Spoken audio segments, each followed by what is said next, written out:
menjelaskan buku yang berjudul Kuliah Ulumul Quran yang ditulis Profesor Dr. Haji Yunahar Ilyas LCMA, seorang pengajar dan ulama Indonesia dari Muhammadiyah. Buku ini dicetak pada tahun 2016, terdiri dari 16 bab dan terbagi lagi dalam beberapa subbab yang menjelaskan bab-bab yang dibahas. Dengan tebal kurang lebih 312 halaman buku, ini disusun untuk mahasiswa dari perguruan tinggi dan masyarakat luas yang ingin mempelajari. Apa yang menjadikan buku ini sangat disarankan untuk dibaca?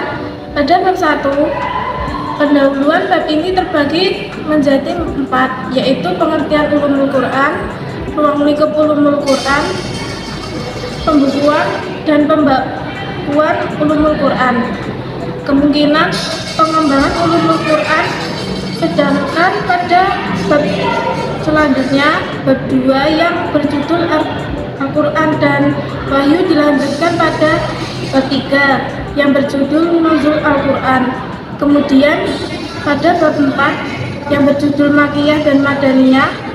Dalam bab ini, kajian Makiyah dan Madaniyah diperlukan dalam menafsirkan ayat-ayat Al-Quran. Untuk menentukan strategi dakwah dan sejarah hidup Rasulullah SAW. Dalam bab 5 yang membahas mengenai yang pertama dan terakhir diturunkan, pada bab tersebut setiap pendapat ulama selalu disertai oleh bukti hadis maupun ayat dalam Al-Quran sebagai pendukung pendapat tersebut.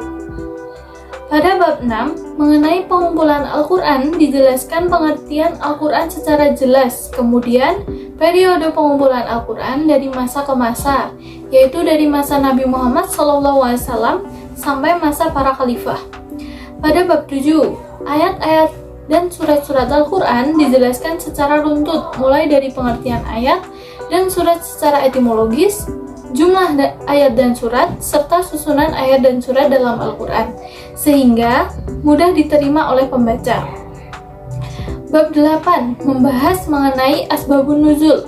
Pada pernyataan selalu disertai bukti yang jelas, karena pengarang itu sendiri mengambil dari sumber yang dapat dipercaya, seperti as-sunnah. Terjemahan juga sesuai dengan pembahasan terkait, serta sumber utamanya adalah Al-Quran. Di dalam pembelajaran buku ulum Al-Quran terdapat berbagai macam pembelajaran.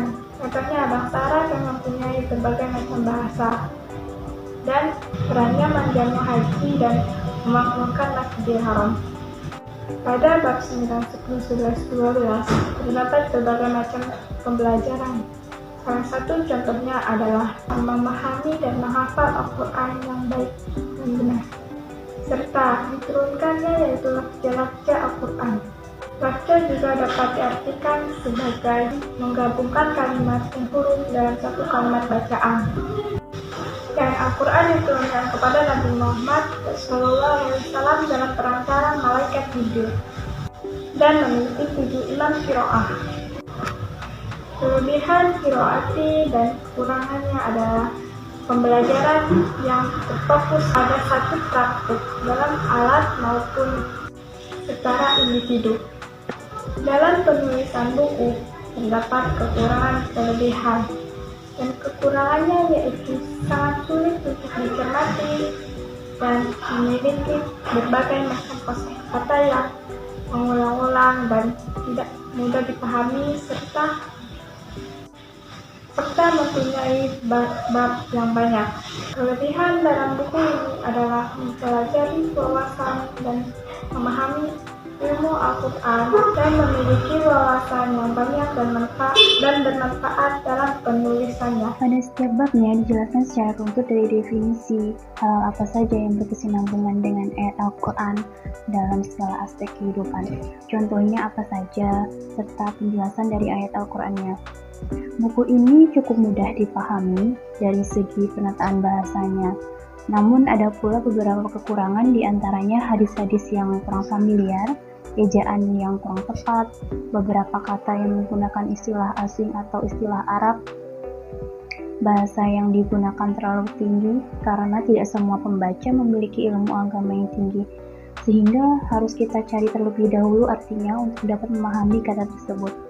Ada baiknya jika buku tersebut menggunakan bahasa yang mudah dipahami sehingga dapat dinikmati oleh berbagai kalangan. Selain itu, membaca buku ini menambah wawasan bagi pembacanya dan ilmu yang bermanfaat di setiap tulisannya.